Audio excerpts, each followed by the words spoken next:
Ẹ káàbọ̀ sí orí ètò yìí. Ìsinmi àkọ́kọ́ lágbára lọ́wọ́ Ọlọ́run, ibi ò ní bá wa. Orúkọ tèmi ò yí padà, Tẹ̀rígbèmí ni gbogbo ayé mọ̀ mí sí, gbogbo ayé ló ń pè mí ní bàbá àròpọ̀rẹ́. Èmi mọ̀ pé lágbára lọ́wọ́ Olódùmarè, àwa là á borí. Ẹ ṣàmì kẹ́ gbé tó àdúrà mi. Ẹ kú ìsinmi àkọ́kọ́ nínú oṣù tó gbẹ̀yìn nínú ọdún 2026. Èmi àti ẹ̀yin láàjọ la ọdún ìjà. Ẹ ń bá sọ pé kò ní rí bẹ́ẹ̀, bá ń sọ fún ẹ pé irọ́ ni wọ́n pa. Nítorí pé búburú kan kò ní ṣubú lù wá, àrùn kì yóò súnmọ́ ilé ọ̀dọ̀ wa. Ìdí abá ni wípé a ó fi àṣẹ fún àwọn áńgẹ́lì, nítorí èmi àti ẹ̀yin ó gbé wa sókè lọ́wọ́ wọn. Àwa kì yóò fi ẹsẹ̀ wa gbé òkúta, nítorí pé Olúwa ní ìfẹ́ rẹ̀ sí èmi àti ẹ̀yin. Ohun tí mo mú wá lónìí lágbára pọ̀. Àlejò mi máa tó dé, ṣùgbọ́n mo ní kí n máa tún ọ̀nà gẹ́gẹ́ bí Jòhánù ṣe. Pastor Dr. Ọládìran. Mo fẹ́ wo ìhà tí gbogbo wa kọ sí ọ̀rọ̀ yìí pé kí ìjọba Amẹ́ríkà kan máa bọ̀ ní ilẹ̀ Nàìjíríà. Òun ni mo fẹ́ wo ìhà tá a kọ sí. Àwọn kan ń pé wọ́n fẹ́ wá kó wa lẹ́rù lọ ní o, wọ́n kó l'Afghanistan o, wọ́n bayé Iraq jẹ́ o, wọ́n bayé àwọn ìlú kan jẹ́ o, ẹ má jẹ́ kí wọ́n wá o, epo Dangote náà wá ranjú mọ́ o, oríṣiríṣi àwọn nǹkan wọ̀nyí là ń gbọ́. Ṣé ẹ mọ̀ pé èmi kẹ̀sì rèé, aṣọ òtúnṣòsì má bàbí kan jẹ́ ni, kò sí èyí tí mo dá mọ̀. Ẹ̀yin aráalé, ẹ̀yin lẹ lè dá eléyìí tí ó ṣe pàtàkì bẹ́ẹ̀ mọ̀. A jọ ṣètò yìí ni. Ẹ̀bẹ̀ kan ni mo wá fẹ́ bẹ̀ wá lágbára lọ́wọ́ Ọlọ́run pé kẹ́ ẹ jọ̀ọ́, ẹ má jẹ́ kó jẹ́ èmi nìkan ni ó ṣètò yìí. Ibi tí ẹ bá ti ń wò wá, ẹ jọ̀ọ́, ẹ bá mi máa jẹ́ kí n mọ̀. Àti wípé kinní kan ṣe pàtàkì tí mo fẹ́ ká jọ ṣe lénìí. Bẹ́ẹ̀ bá fẹ́ darapọ̀ mọ́nú stúdíò, ẹ lè send message sí mi. Màá wá fi stúdíò ibi tẹ́ lè gbà wọlé, ká jọ wà nínú stúdíò, wọ́n wá fi ṣọwọ́ sí yín. Tẹ́ bá text mi, mo fẹ́ ká jọ wò ó. Àwọn kan ní wọ́n fẹ́ wá kẹ́rù wa ni o, wọ́n fẹ́ wá báyé wa jẹ́ ni. Ẹ jẹ́ kí n máa kí gbogbo àwọn tó ti darapọ̀ mọ́ mi, tí kò ní darapọ̀ mọ́ wọn láéláé, tí àrùn sì ní darapọ̀ mọ́ wọn. Bàbá mi Wàsílì Jìnàdù, mo fẹ́ràn bàbá yẹn lọ́pọ̀lọpọ̀, ó fẹ́ràn ìlú ẹ̀. Àwọn ọ̀rọ̀ kàǹkàkàǹkà ní jáde lẹ́nu wọn lágbára lọ́wọ́ wọn, ní kó yín padà lọ sílé o, nílùúkílùú tẹ́ bá wà bàbá. Mo ti ń rí nǹkan tẹ́ ń jù síbí tí mo trust yín. Ìyá mi àbí bàbá mi ní Alice Ọláníyàn, mo kì í, ojú ò ní yín tì lágbára lọ́wọ́ Olódùmarè, ní tẹ̀lẹ̀ níbi tó ti gbé lójú. Ẹ kàn bá mi ṣe nǹkan kan, tẹ́ bá ti ń like, tẹ́ bá ti ń comment yẹn, algorithm tí àwọn YouTube máa ní, ó máa jẹ́ kó tètè jáde lọ. Ohun tí a fẹ́ wá sọ lónìí, ó kàn mí, ó kàn yín, ó kàn gbogbo. Àwọn kan tiẹ̀ sọ pé àwọn ti bọ́ Nàìjíríà, pé kò sí nǹkan kan mọ́, àwọn ti bọ́ nìyẹn, àwọn ti lọ nìyẹn. Ẹ gbọ́, ṣé bẹ́ẹ̀ ló ṣe rí? Àwọn kan tiẹ̀ máa ń sọ wípé kò sí, gbàgbé Nàìjíríà ò ṣe kinní kan, ẹ bá fẹ́ kú ẹni tó máa kú ti kú, ẹni tó kù á kù. Wọ́n oríṣiríṣi àwọn nǹkan báwọn yìí là ń gbọ́. Ṣùgbọ́n bẹ́mi ṣe wá rí sí, èmi ò fẹ́ jẹ́ kó dàbí ìgbà tá bá sọ pé a kàn dákẹ́. Ṣé àkókò yìí, ìdúnmọ̀ èkejì ni pé ṣé àkókò ló yẹ kí àwọn ọmọ Yorùbá ó dákẹ́? Ṣé ká máa wò bẹ́ẹ̀ ni? Mo fẹ́ lọ sí ọ̀dọ̀ ìyá mi Olúbùnmi, tí ìbànújẹ́ ò ní wọlé láéláé. Ọkọ̀ ìbànújẹ́ wàhálà kò ní délé gbogbo wa o. Ìyá mi Olúbùnmi, ṣàlàáfíà lẹ wà, àjíǹde ara máa jẹ́. Ẹ bá mi táìpọ̀, ibi tẹ́ bá ti darapọ̀ mọ́ mi, ẹ jẹ́ kí n máa bẹ̀. Ẹ káàbọ̀, mo fẹ́ máa kí ní gbèjègbèjọ. Ẹ ṣé. Mo fẹ́ lọ sí àjùlé ọ̀run. Kì í ṣe pé mo fẹ́ kú o, mo fẹ́ sáré lọ mú òkú ọ̀run kan wá. Mo fẹ́ kó sáré wá àdírẹ́sì gbogbo ọmọ Yorùbá. Òkú ọ̀run, má bọ̀. There's the urgent need for restructuring. The current system adopted in the country does not encourage ingenuity. It is depressingly delimiting. It does not take into account our diverse status. It is the basis for the current misunderstanding and high rate of criminality in the polity. Issues can get scarier and more complicated as we proceed in self-denial. This is the time for all patriots to come together and speak with a voice. Patriots, unite. The country faces serious challenges bordering on redefinition. We must confront all issues boldly and timeously. It has become imperative that the current structure be tinkered with in a fundamental way, it is no longer sustainable. We must, however, admonish on the immediate necessity to restructure the polity in a manner that will engender progress and amity. There is no other way to solve the current socioeconomic problems facing the country. The security challenges bedeviling the country will become a thing of the past if proper devolution of power is undertaken. The over-centralization of the security architecture is a major impediment. Having a police command structure in a country of over 200 million is not sustainable. The attempt by some states to complement the efforts of the security agencies are at best tokenistic. Let each state be in charge of internal security in its locality.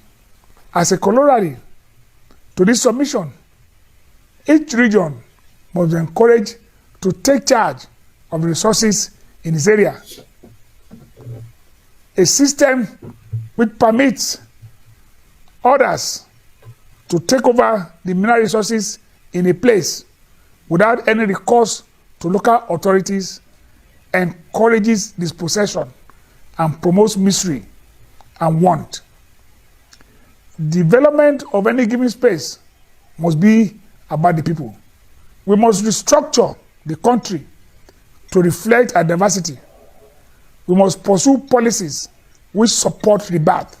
We must interrogate continually an arrangement which ensures that the country richly endowed continues to wallow in abject poverty and want.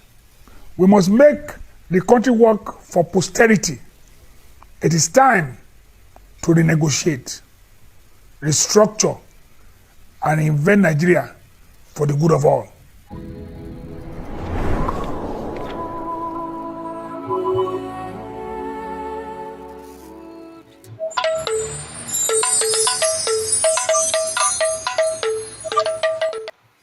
Ẹ káàbọ̀ padà. Mo ti dé láti àjùlé ọ̀run, aláàrùn kìnkìnkìn mo lọ mú wá.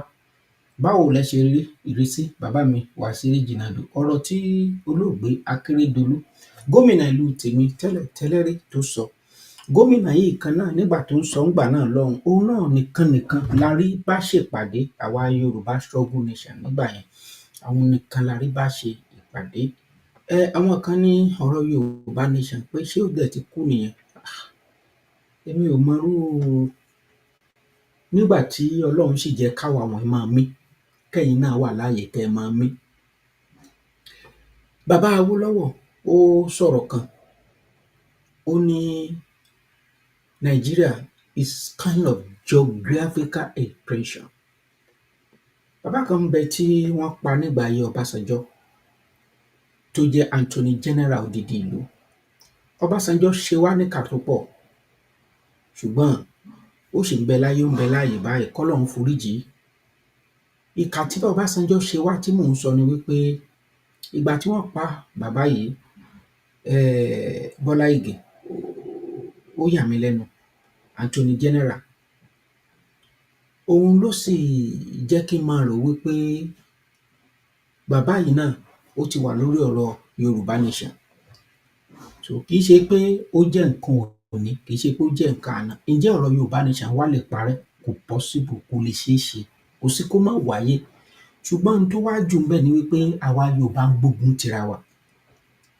Ẹ sọ pé ogun wo là ń gbé tira wa? Àkọ́kọ́ ná, bá bá ríru program yìí, a ò ní jẹ́ kẹ́lòmíì rí, a ò ní sọ̀rọ̀ síbẹ̀, a ò ní fi ránṣẹ́ sẹ́lòmíì, a ó máa ṣẹ̀tanú ara wa.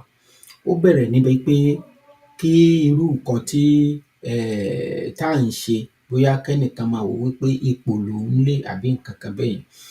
Ó tún ní í ṣe pọ̀ pẹ̀lú wípé ká jà díẹ̀, ká wá máa jà fún ara wa, ká máa jà fápò ara wa àti bẹ́ẹ̀ bẹ́ẹ̀ lọ. Gbogbo ìlú, gbogbo ẹ̀yà ní máa ń ṣe bẹ́ẹ̀.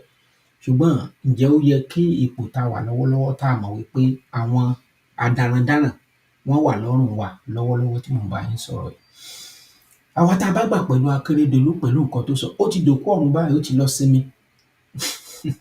Bọ́lá Ìgè ti dòkú ọ̀run, ó ti lọ sinmi.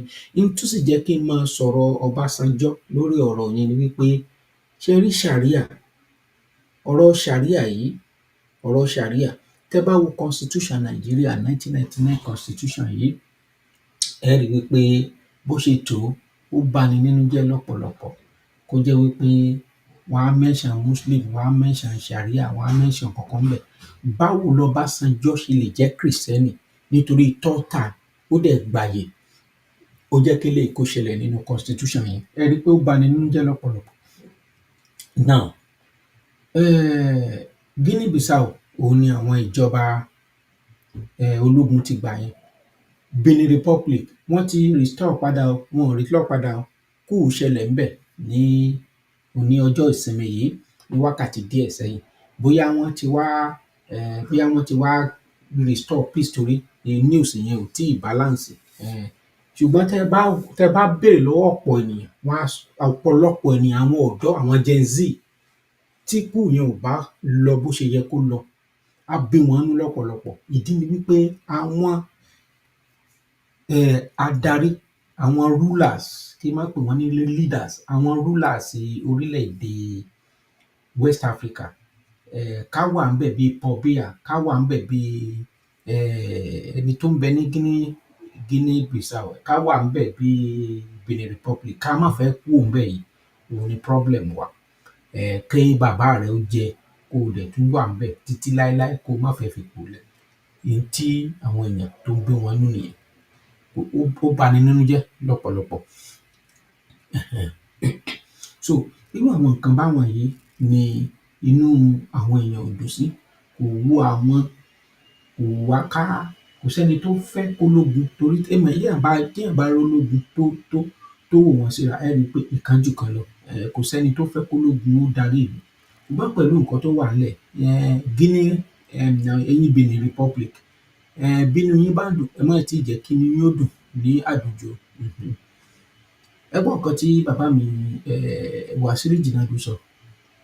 Ó ní Ọ̀yọ́, Ògùn, Ìbàdàn, Oǹdó and more can be countries. Exactly, because ní Europe, mo lọ sí Europe, mo sì rí àwọn ìlú kéréje tó jẹ́ pé countries ni wọ́n, tí wọn ò tó Ìbàdàn, tí wọ́n sì ń ṣe nǹkan dáadáa.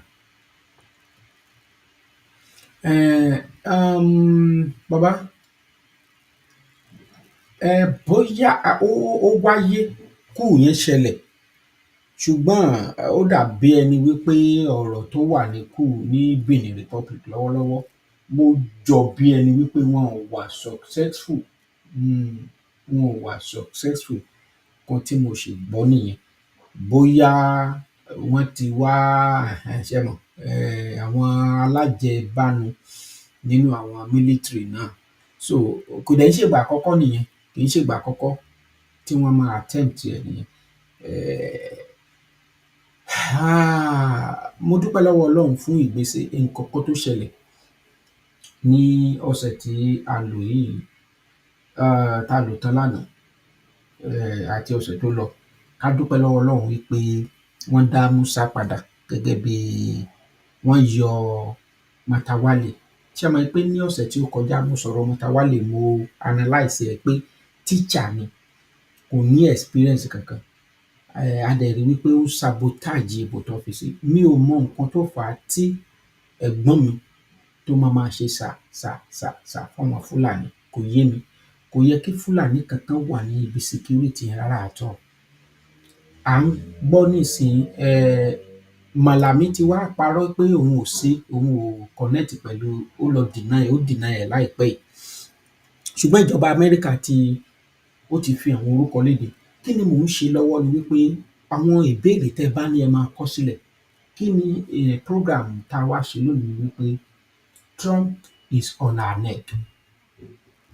Bí Trump ṣe wà lọ́rùn Nàìjíríà yìí, ǹjẹ́ ó dáa bẹ́ẹ̀? Àwọn kan wà tó jẹ́ pé wọ́n kórìíra Trump, wọn ò like ẹ̀. Mo sì ń sọ fún gbogbo ènìyàn pé èmi gẹ́gẹ́ bí ẹnìkan, nígbà tí wọ́n fẹ́ dìbò, mi ò fẹ́ràn àwọn Democrat, ó dẹ̀ nídìí. Torí pé Democrat ló kó bá Áfríkà, òun ló kó bá wa lónìí. Àwọn gan ló kó bá Nàìjíríà jù, mo mọ̀ yẹn. Democrat wọ́n á fún yín ní kọ́ọ̀pù yìí, ṣùgbọ́n wọ́n á fi gba ẹgbẹ̀lẹ́gbẹ̀ kọ́ọ̀pù lọ́wọ́ yín. Nígbà tí Jonathan wà ńbẹ̀, wọ́n lọ wá machinery tán fẹ́ fi ṣẹ́gun àwọn Boko Haram. Obama ló wà ńbẹ̀ ńgbà yẹn. Ìdí tí mi ò fi fẹ́ràn ọkùnrin yẹn nìyẹn. Torí Obama ló introduce ìjàngbọ̀n, wàhálà. Àwọn tọkùnrin fọ́kùnrin kóbìnrin fọ́bìnrin wọ́n rọra ń ṣe nǹkan wọn lẹ́yìn ni. Kéèyàn máa bájá sùn, wọ́n ń ṣe nǹkan wọn lẹ́yìn ni.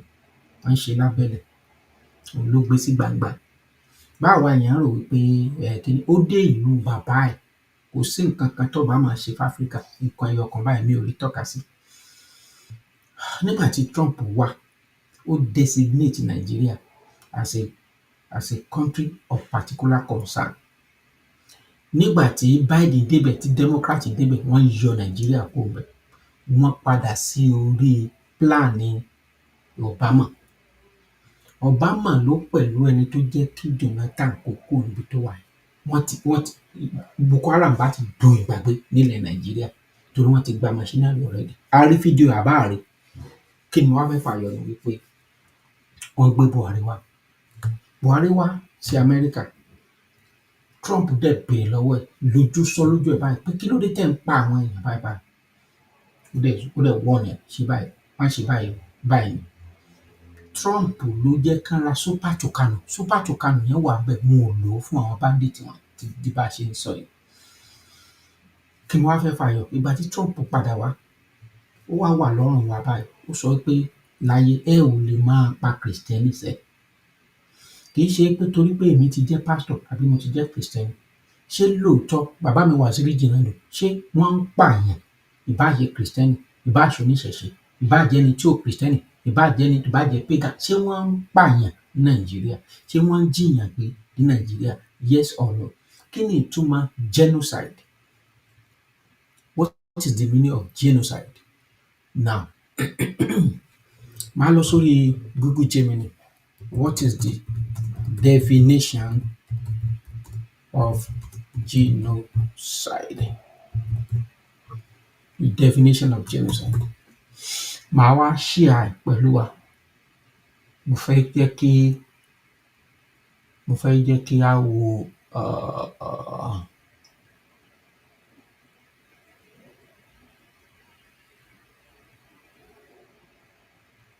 nǹkan tí mò ń ṣe nǹkan kan torí pé àlejò tí mo ní ó máa tó wọlé ńsìnyí torí ìbéèrè tí mo fẹ́ béèrè lọ́wọ́ wọn. Mo gbàgbọ́ wípé ẹ̀ ń rí ojú fọ́nrán mi báyìí. No. Kò ń ṣe nǹkan tí mo fẹ́ ṣe nìyẹn. Mo gbàgbọ́ pé ẹ̀ ń rí ibi báyìí. Ẹ̀yin èèyàn mi tẹ́ bá ń rí ojú, mo gbàgbọ́ pé àwọn ọmọ Yorùbá tòótọ́ wà níbí tán bá ń rí ojú ìwòran mi, ó yẹ kán lè sọ fún mi pé bẹ́ẹ̀ ni wọ́n ń rí àbí wọn ò rí. Mo kí yín, bàbá mi Wàsíù Jìnàdù, kò ní ṣẹ̀yìn nìkan lágbára lọ́wọ́ Ọlọ́run, ẹ ní dá nìkan ṣayé o. Bàbá mi làjà, ojú ò ní tì yín. Exactly, ẹ jẹ́ kí n gbé nǹkan tí bàbá yìí kọ. Ọmọ àlè pọ́nbélé ni sà. Ọmọ àlè tó bá ní nǹkan tá a tún lè fi qualify ẹ̀, àgbákò ọmọ ni. Now, ẹ jẹ́ kí n wá ka nǹkan tí Gemini, because Gemini lọ́wọ́lọ́wọ́ báyìí òun ló sì jẹ́ best nínú àwọn kéèyàn fi ṣe research. Ó ní the legal definition of genocide was established in 1948. Ẹ máa gbọ́ o, 1948 kì í ṣe Trump ló gbé wá.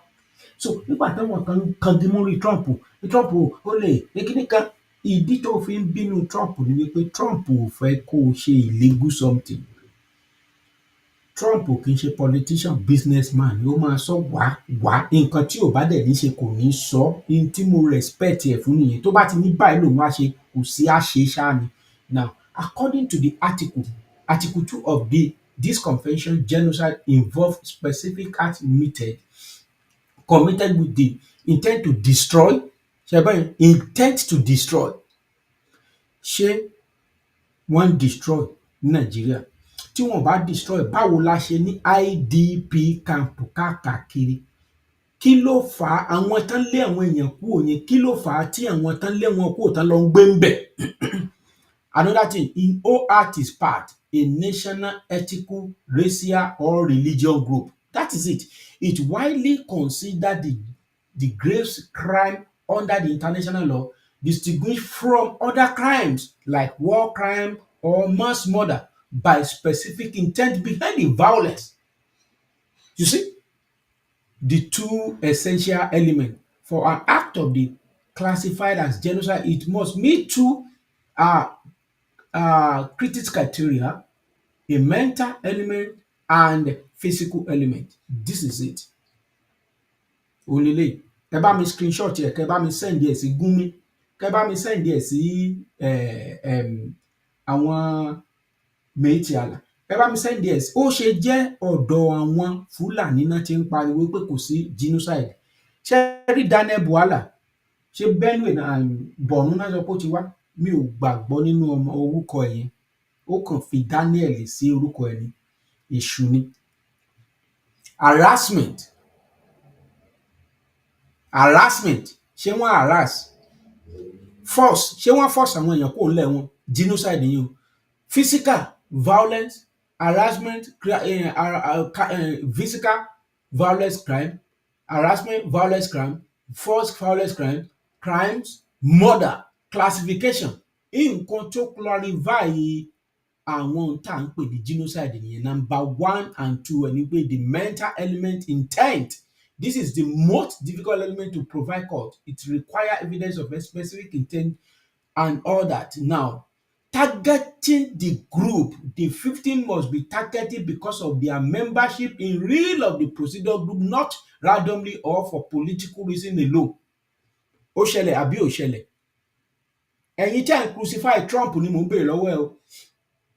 Number 2, in whole or in part, the perpetrator does not need to intend to kill every member of the group, but they must intend to destroy a substantial part of it. Imagine. Ṣé ó ṣẹlẹ̀ tàbí ò ṣẹlẹ̀? Now, èkejì ni wípé the physical element act. Number 1, killing members of group. Ó ṣẹlẹ̀ tàbí ò ṣẹlẹ̀ sà? Tàbí ò ṣẹlẹ̀? Bàbá mi Wàsíù Jìnàdù. 2, causing serious bodily or mental harm. Ó ṣẹlẹ̀ tàbí ò ṣẹlẹ̀? Àìmọye ẹni tó jẹ́ wípé orí ẹ̀ ti yí, táyé ẹ̀ ti dàrú ní Nàìjíríà lọ́wọ́lọ́wọ́. Trauma. Àwọn kan lọ láti ìlú òyìnbó, wọ́n lọ sílé. Àwọn Fúlàní dẹ̀ bẹ̀rẹ̀ sí ní bá wọn ní ojú ìyá, wọ́n bá àwọn ọmọ wọn sùn lójú bàbá. Wọ́n sọ fún bàbá yẹn pé kó máa bá ọkùnrin sùn lójú wọn. Wọ́n ní tí ò bá bá sùn àwọn máa pa lójú ọkọ yẹn. Wọ́n dẹ̀ bẹ̀rẹ̀ sí ní bá ìyàwó yẹn sùn. A gbọ́ gbogbo ẹ̀, ojú wa, fídíò yẹn wà everywhere. So kì í ṣe pé mi ni mo ṣe máa sọ pé mo make it up. Now, another thing is deliberately deliberately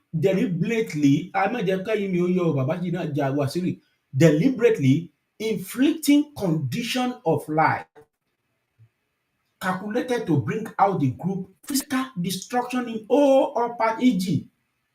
starvation, denial of medical care and exposure. 4, imposing measure intend to prevent birth within the group. Ó ṣẹlẹ̀ tàbí ò ṣẹlẹ̀? Number 5, forcibility transferring children of a group to another group. Léléyìí tá a ṣe sọ lọ́wọ́lọ́wọ́, ẹ mọyì àwọn ọmọ tó ṣì wà ní captivity báyìí. Ṣé ẹ mọ̀? And I can go on and on and on and on and on and on. Protected groups under the ẹ máa gbọ́, òfin wa protect àwọn groups kan ní under the 1948 Convention. Genocide can only be committed against for specific type of group. Àwọn group wo? Ó ní national. Yorùbá is a nationality. Benue is their nationality. Ethnical, Benue. Racial, religion. Now, I want us to agree with me that we cannot this time keep quiet. We cannot this time stop talking. We cannot this time muted. We cannot this time keep quiet. We need to support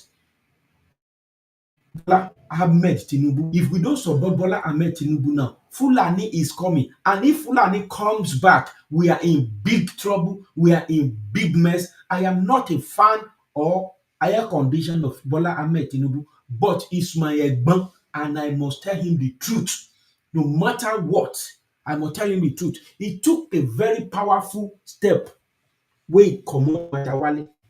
And thank God, people think that àwọn méjì àwọn mẹ́ta ló ń wò mí, but thank God ní ọ̀sẹ̀ tó lọ tẹ́ ẹ bá wo fọ́nrán mi ẹ rí pé mo sọ mo analyse mo google Matawale tẹ́ ẹ gbàgbé bàbá mi Wàsíù Jìnàdù, he was here with me, mo google ẹ̀ teacher ẹni tí ò ní nǹkan kan, mo google ẹ̀ nígbà tó jẹ́ gọ́fọ̀nà níbi tó jẹ́ gọ́fọ̀nà tẹ́lẹ̀tẹ́lẹ̀ olè ló jà gọ́fọ̀nà tó gbapò ìyẹn Matawale yẹn ó ṣàlàyé itú tí ọ̀gbẹ́ni yẹn pa, ó ṣàlàyé bó ṣe ń kó owó fáwọn bandit, ó ṣàlàyé gbogbo ẹ̀, òun lẹ̀gbọ́n mi wá lò tó wá kí ló dé nǹkan tá a fi lè fi ẹ̀gbọ́n sẹ́nu ẹ̀ ni wípé ó ń bẹ̀rù àwọn Fúlàní. Ó dẹ̀ sọ wípé ìwọ Jagaban of Nigeria, ó ń bẹ̀rù Fúlàní, ó ń bẹ̀rù Fúlàní ẹ̀gbọ́n, ó ń bẹ̀rù Fúlàní, the truth must be told, ó ń bẹ̀rù Fúlàní. Ẹ jẹ́ ká listen sí òkú ọ̀run kan, ẹ jẹ́ ká listen sí òkú ọ̀run. Mo láìkí nǹkan tí bàbá mi Wàsíù Jìnàdù sọ yìí. Ó ní Trump US administration, its alliance are welcoming on Yorùbá land. Mo láìkí ẹ̀. Bàbá mi ṣe rí alliance yẹn. Ǹjẹ́ ẹ mọ̀ pé àwọn Boko Haram wà nínú Nigeria military? Ṣé ẹ mọ̀ bẹ́ẹ̀? Ǹjẹ́ kò léwu? Ìyẹn ni kẹ́ ẹ bá mi dáhùn nínú comment section. Believe that a politician is a leader. Don't ever believe that. Because the system that we have produces politicians. It doesn't produce leaders. And so you can have a politician who knows nothing about leadership and he's leading you. Politicians are concerned about the next election. That's all they're interested in. That's why they cannot be leaders. But leaders are different. Leaders are concerned about the next generation. I want you to compare those two thoughts the next time you have a politician come to your house wanting to vie for your vote. Just ask him, what is your vision for my children? I will sit and listen for 20 minutes for you to tell me what it is. He will leave your house because he has no interest in your children's children. Yes. His concern is to stay in power, to keep the position, to win the next election. This is why they cannot lead. When you are going to have a conversation with a politician, you should actually try this as a test. You, by the way, as a citizen of a community, you have a right to be seen by the mayor. Hope you know that. If you voted for a mayor, the mayor works for you. Therefore, you have a right to see him. You can make an appointment to see any public officer you voted for. Did you know that? That's your legal right. If he don't want to see you, you can take him to court. That's democracy. So I want you to make an appointment to go and see your mayor or go and see your governor and just sit and say, I want 30 minutes with you, sir. And ask him about that list right there. Sir, what is your purpose for being in leadership in this city? What is your purpose? The first question will make him very nervous. Second question, what is your passion for our community? He'll be wondering what you're talking about. What are you talking about? I just want to build roads and bridges and provide jobs. No. What is your passion? And this is why we need to question the leaders we have. And so I have a little thought here. I call it politics versus leadership. Let's talk about it for a second. Number one, politicians focus on programs, not vision.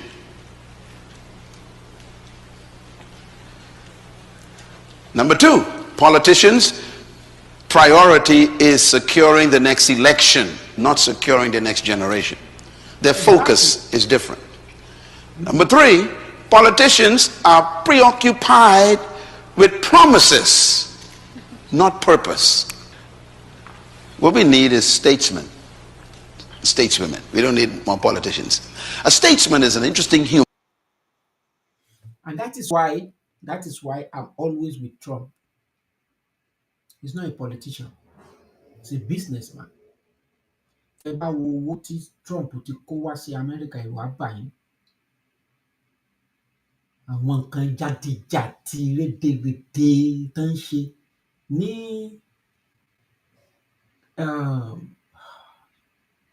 Kent. N bá drive for 30 minutes màá débẹ̀. Ọmọkùnrin kan mú ìbọn. Tẹ́ bá rí ní Seattle báyìí, àwọn èèyàn ò fẹ́ ṣọlọ́pàá mọ́. Ní nǹkan tí Democrat ayé wọn tán ti ba ayé ìlú yìí jẹ́ dé. I'm a living testimony. Tí Amẹ́ríkà tí wọn bá take tó wọn, China àti Russia máa gbàyà wọn. Ẹni tó kájú ẹ̀ òun ló wá gbègbèsẹ̀. Ẹni tó kájú ẹ̀ lélẹ́yìí. Kì í ṣe pé I'm not because of my àjò mi ti débí. Kó tó di wípé mo gbé wọn wọlé, ẹ gbọ́ nǹkan tí bàbá mi Waziri Jìnnàjò lọ. 8 military dictator 1966 to 1999. Ex-military only the Nigeria 1999 to 2003. 16 years, the name of the democracy. Now, ó kù ẹ̀gbọ́n mi sí. Mi ò lè kọjú ẹ̀yìn sí ọmọ Yorùbá. Ṣùgbọ́n ó ń ṣe lọ́wọ́lọ́wọ́ ìwà politician ká máa ra mọ́tò jọ ká máa lu 2027. Ta ló sọ fún ẹ kó àlá? Èní kó ìṣiṣẹ́ lé lórí. Ẹ jẹ́ kí n gbé àlejò mi wọlé sí orí ètò lónìí. Ṣé ẹ gbàgbé? Ṣùgbọ́n bí mo ṣe ń gbé wọn wọlé bọ̀, mo fẹ́ jẹ́ kẹ́ ẹ wo nǹkan tí ó dẹ́rù bà mí yìí. Mo like Mr. Ojo yìí lọ́pọ̀lọpọ̀. Ṣé Bọ̀sún àbí nǹkan? Mo like ẹ̀. Ó lọ sí fire station ní Nàìjíríà. Ayé Nàìjíríà ti ta, ó ti gbójú pátápátá. Táwa bá tètè wá nǹkan ṣe. Ẹ̀gbọ́n Tinubu, orúkọ ẹ̀ á parẹ́ lóògbé yìí. And there is no repair. This place looks more like, I'm sorry, what we have here is more like a power office. Yes, canteen, what else? Beauty, nails, yeah. Is that what is fire stations? You've turned a fire station to a mall, to a shopping center.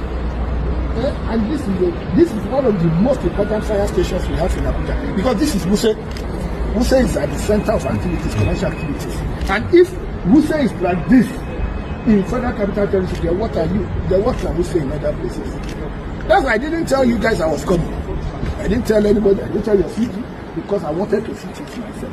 If not, few people for don't go do that. Few people that they just returned their plan yesterday. You don't give me that stupid. Yes, sir. Fire station ní Abuja, ní heart of Abuja. Fire station níbi tí Tinubu wà gangan. Wọ́n sọ bẹ̀ di canteen. Iná ajólé, ajọ́mọ, ajó ẹbí, ajó ara. That country cannot work. Devolve the power right now. Ìránṣẹ́ Olódùmarè, Pastor Ọ̀dẹ́dìran, ẹ káàbọ̀, ẹ kú ìsinmi èní.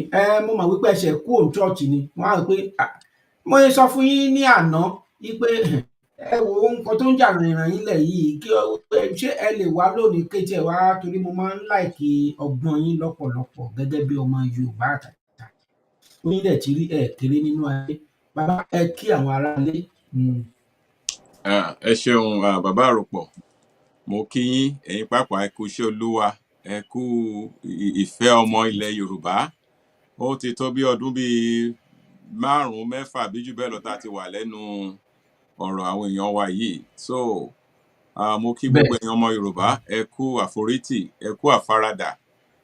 Gbogbo wàhálà tó wà ńlẹ̀ yìí, Ọlọ́run á bá wa yanjú ẹ̀. Ogun Fúlàní kò ní gbé wa lọ. Ọlọ́run tó ti wà pẹ̀lú àwọn bàbá wa títí di wákàtí ọ̀wẹ́ kò ní fi wá sílẹ̀. Ṣùgbọ́n àwa pàápàá náà a gbọ́dọ̀ wá ní alátiṣe ló mọ̀ àtiṣe ara ẹ̀.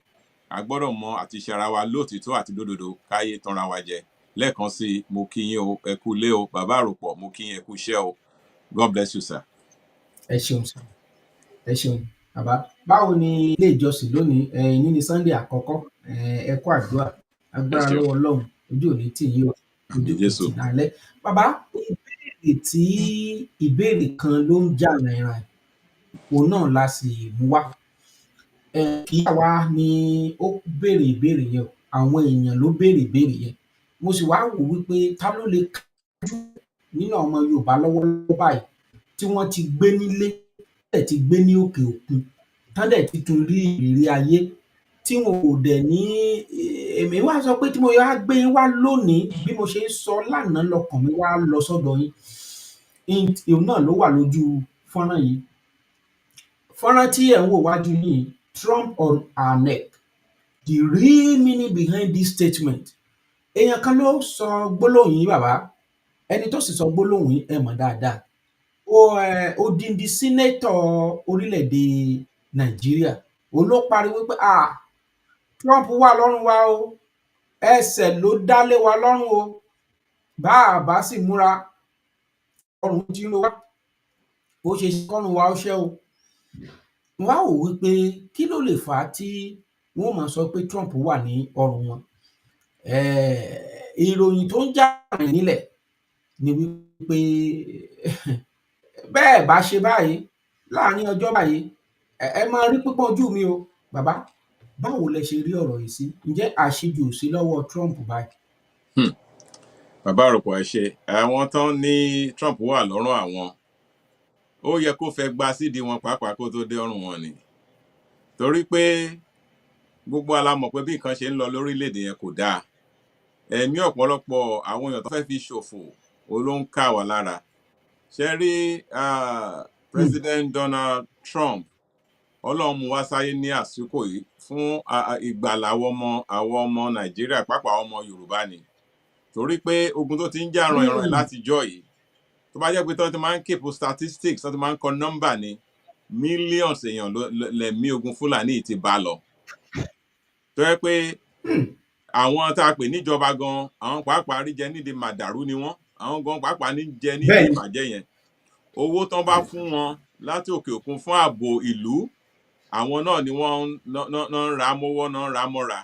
So tí Nàìjíríà bá dàrú, tá à ń gbàdúrà pé kí Nàìjíríà kó má dàrú, ibi tó dàrú dé yìí kọ́lọ́run kó bẹ̀rẹ̀ àtúnṣe fún wa. Tí Nàìjíríà bá dàrú, gbogbo Áfíríkà ló máa bá lọ, gbogbo Áfíríkà pátápátá ló máa bá lọ. Ìlú á wá di ahéré oko lásán, tó yẹ pé bóyá màálù lásán náà máa dà ń bẹ̀, àwọn ènìyàn á ti lọ.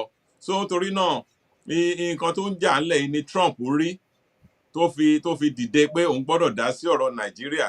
So táwọn kan bá sọ pé Trump wà lẹ́yìn ọrùn àwọn, ó mì pé nǹkan tó yẹ kán ṣe látọdún yìí tí wọ́n ṣe, tí wọ́n ń fi owó tíjọba gbogbo àgbáyé fún wọn tán fi ń ṣe àpapín àpamọ́wọ́, ó mì pé àsìkò wá tó fún wọn sìn láti wá jẹ́wọ́ ẹ̀ṣẹ̀ wọn tàbí láti jìyà ẹ̀ṣẹ̀ wọn tàbí láti ṣe nǹkan tó yẹ kí wọ́n ṣe. Torí pé Trump kì í ṣe ẹni tó kò ráyè ránu o, bó bá ṣe rí nǹkan ló ṣe ń sọ sí o. Trump ò ráyè ránu rárá kó tó sọ pé ó wà lọ́rùn àwọn. Kó má gbàgbé pé a ní ẹ́mbásì lÉkòó, a ní ẹ́mbásì bóyá ní Àbújá.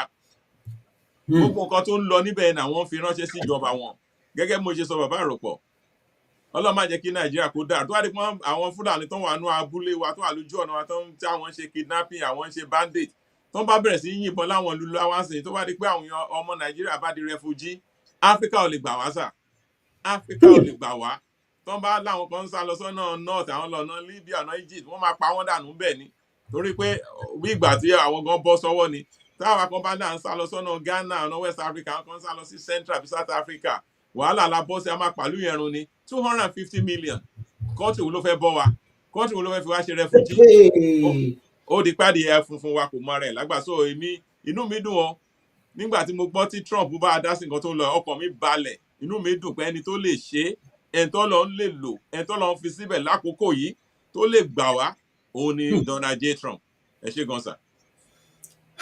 Kábíyèsí Olódùmarè, ẹ ṣeun bàbá. Ẹ̀yin èèyàn wa níbikíbi tí ẹ ti darapọ̀ mọ́ wa, àwọn bàbá wa tí wọ́n wà níbí lónìí, ìránṣẹ́ Ọlọ́run ni wọ́n, ọmọ Yorùbá ni wọ́n, mo mọ̀ wọ́n dáadáa. Mo dẹ̀ ti sọ fún ẹ pé kán má fi gbá kan bọ̀ kan nínú, kán gbàgbé pé pásítọ̀ làwọn, kán má sọ̀rọ̀ ká gbé ti religion tì, bó ṣe rí gan ni kí wọ́n ṣe jẹ́ ká yànnàná ẹ̀. Tọ́rọ̀ bá rí bó ṣe rí yìí, bàbá wa, ìbéèrè tí mo tún fẹ́ béèrè lọ́wọ́ yín, ǹjẹ́ ẹ gbàgbọ́ pé, mo mọ̀ pé ẹ mọ definition of genocide, ǹjẹ́ ẹ gbàgbọ́ pé genocide wà Nàìjíríà àbí kò sí? Àrùn ojú leléyìí sà, kì í ṣàrùmù. Tí a bá wo Google, tá a bá sọ pé church destruction ní Nàìjíríà, ẹ rí gbogbo church tán ti jóná, ẹ ráwọn èèyàn tán sun kalẹ̀ bí ìgbà tán bá sun ògúnfe ẹran kalẹ̀ báyìí sà. Ṣé rí nǹkan tó ń dùn mí ni pé àwọn kan máa sọ pé kò sí genocide, wọ́n ń pa Muslim náà. Ẹ jọ̀ọ́ sà, ta ló fún ẹnikẹ́ni láṣẹ láti pa ẹnìkan? Àti Muslim o, àti Christian o, àti àwọn ẹlẹ́sìn àbáláyé, ta ló fi dà ẹ̀mí wa lé wọn lọ́wọ́ kí wọ́n máa pààyàn? So tó bá ń parọ́ pé wọ́n ń pa àwọn èèyàn náà, mo gbọ́ tí ọmọ Yẹlé Sowore pàápàá sọ pé it's not a war of religion, it's kinní kan. Number one sir, àwọn èèyàn wọ̀nyí, àwọn náà níwọ̀n bọ́gbọ́n díẹ̀ lórí wọn. Àwọn nǹkan tí wọ́n ṣe ni àwọn olóyìnbó máa ń pè ní collateral damage. Bóyá àwọn Muslim kan wà nú ọkọ̀ tí wọ́n fẹ́ fi kidnap àwọn èèyàn, wọ́n kó wọn mọ́ wọn, àbí wọ́n rí pé bóyá ìmáàmù kan àbí mọ́ṣáláṣí kan kò ṣe tàwọn, tán lọ dáná sun tán pa àwọn èèyàn bẹ̀. Ó ní reason tán fi ń attack mọ́ṣáláṣí náà, ó ní reason tán fi ń pa Muslim. So kí ọ̀rọ̀ lè dá lẹ́nu wọn pé kò ń ṣe Christian nìkan là ń pa, à ń pa Muslim náà. Ta ló ní kẹ́ ẹ pa anybody? Kí ló dé tá a lè jọ gbé ìgbé àlàáfíà? Kí ló dé tá a lè wá re orílẹ̀-èdè wa? Ó mì pé ó ní nǹkan kan tó wà lẹ́yìn bẹ́ẹ̀. So genocide ti ń lọ, gbogbo alárí inú church tí wọ́n tán lọ ń yìnbọn fáwọn èèyàn láì ṣe ẹranko tá a dé mọ́nú cage. Àwọn èèyàn tó ń sin Ọlọ́run, tó ń yin Ọlọ́run wọn lógo, ara wọn tó lọ ń pa wọ́n, a dẹ̀ gbọ́ tí wọ́n sọ pé Allahu Akbar. So tí ẹ bá lọ jó church iná, tẹ́ ń pààyàn, tẹ́ ń sọ pé Allahu Akbar, níbo lẹ ti ń bọ̀? Ẹ̀yin wo nìyẹn? Àwọn wo ló ní kẹ́ ẹ má ṣe bẹ́ẹ̀ mọ́? Ṣebí àwọn Kìrìsìtẹ́nì náà ló sọ pé wọ́n ń pa wọn. Ẹ gbọ́ kẹ́nì kankan sọ níbì kan pé ẹ yé pa Kìrìsìtẹ́nì mọ́. Nobody will say that. Nǹkan tá à dẹ́ sọ fáwọn èèyàn ni pé tó ń bá pa gbogbo Kìrìsìtẹ́nì tán nínú tó ń lọ lọ́wọ́ yìí o, wọ́n á wá dáwọ́ lé àwọn náà. Nǹkan tí ò yá wọn nìyẹn, torí olóòṣà náà ń pè wọ́n, ẹlẹ́bọ náà ń pe àwọn pàápàá àwọn mùsùlùmí wa. So ibi tí wàhálà ti ń wá nìyẹn sà. Genocide ń lọ lọ́wọ́, Christianity náà fẹ́ parun. Gbogbo bí tí Jésù Kristi ọmọ Ọlọ́run ti rìn, àtàwọn apostles, àtàwọn disciples, gbogbo wọn náà ti pa òun tán pátápátá nísinsà. So tán bá ní ẹ̀wọ̀n attack Christian, tó bá sọ bẹ́ẹ̀, ó ń fi gbà kan bọ̀ kan nú ni, kò sóòótọ́ ọ̀rọ̀ ni. Àwọn Christian gan nọ́mbọ̀ àbá. Mo fi, nígbà tí bàbá wa ìtàn sọ̀rọ̀ débì kan, kó má dàbí ìgbà tá a bá sọ pé mo ní torí èmi ò Google ẹ̀rí lóòótọ́, mo wá fẹ́ wò bóyá òótọ́ ni wọ́n ń sọ. Mo dórí Google o, nǹkan tán sọ bẹ́ẹ̀ ló ṣe rí o. Ẹ wo òun lẹ̀ ń wò yẹn o, òun lẹ̀ ń wò àkà ẹ̀kàn tán ni o, bó sí lẹ rí tó lọ rẹ́rẹ́ yẹn o. Ẹ wòran o, mo ò tí ì tán, kò ì tán o. Ẹ mọ́ wòran, ṣẹ́ wòran, ẹ wo, ẹ wo, ṣẹ́ wòran, ẹ wo, òun ló ń lọ yìí o, òun ló ń lọ yìí o, ikú rèé o. Ẹ wo, ẹ wòran o, kò tí ì tán o. Mo tún kílìkì more, ó tún fi more sí o. Ẹ wòran. Now, mo fi ìdí ọ̀rọ̀ tí bàbá yìí sọ, mo kàn fi múlẹ̀ ni. Kó má dàbí ìgbà tá a bá sọ pé arólé apá kan kéèyàn dá ìkàn sí ló jẹ́ kí n ṣe bẹ́ẹ̀ yẹn. Bàbá wa, àwọn èèyàn wà ní bíbá yìí, ẹ ń bá ní ìbéèrè, ẹ lè béèrè. Báwọn ẹnìkan béèrè kinní kan, ṣùgbọ́n mo ti sọ̀rọ̀ lé lórí lónìí. Bàbá mi làjà. Guinea Bissau, àwọn ológun gbàjọba ń bẹ̀. Láàárọ̀ yìí, ní wákàtí díẹ̀ sẹ́yìn ní Benin Republic, mi ò rò pé bóyá wọ́n ṣàṣeyọrí tìyẹn, ṣùgbọ́n news ò gbé pé wọ́n ṣàṣeyọrí. Bàbá mi làjà ló ń sọ pé kí a béèrè lọ́wọ́ yín, òun náà ló wà níwájú ìwòran yìí tẹ̀ ń kà yẹn. Ó ní please ask the guest about the ongoing coup in Benin Republic and how it affect us. So mi ò rò wípé ìyẹn sì kó ṣàṣeyọrí ní news tí mo ṣì gbà ní o. Ẹ gbọ́, ojú kó má dàbí pé afojú láàfin wo bàbá yẹn, ǹjẹ́ ẹ rí kankan sọ sí sà? Ṣe rí gẹ́gẹ́ bí ọ̀rọ̀ tẹ sọ sí Trump ní òun fẹ́ wá gbà wálẹ̀ ní Nàìjíríà. Ẹ wo ṣebí àwọn Benin Republic àti gbogbo tẹ sọ yẹn ṣebí under France náà wà. Ǹjẹ́ bẹ́ẹ̀ ó lè rí kí France dìde kó fẹ́ gbà wọ́n rí? Ṣebí láyé Nàìjíríà náà under United Kingdom la wà. Ǹjẹ́ ó lè rí kí United Kingdom láwọn fẹ́ gbà wá sílẹ̀ rí?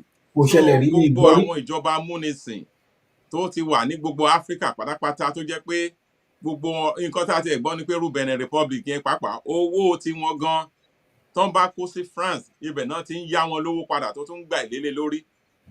So bẹ́ẹ̀ ni gbogbo nǹkan tó ti wà ńlẹ̀ látijọ́ yìí láti ìgbà tán ti ń kó wa lẹ́rú tán ti ń ṣe gbogbo ẹ̀ òpin ti dé bá gbogbo ẹ̀ nìyẹn òpin ti dé bá gbogbo ẹ̀ nìyẹn. So nǹkan tó lè kàn wá bẹ̀ ni pé bóyá tá a bá rí àwọn èèyàn tiwa náà ó kàn pé orílẹ̀-èdè Nàìjíríà tóbi kò sí ẹnìkan tó lè sọ pé òun fẹ́ lọ ṣe nǹkan kan tó fẹ́ ṣe ní Benin tí orílẹ̀-èdè yẹn ti tóbi jù ẹni tó kápá àwọn náà ní Trump tẹ́ ń sọ yìí.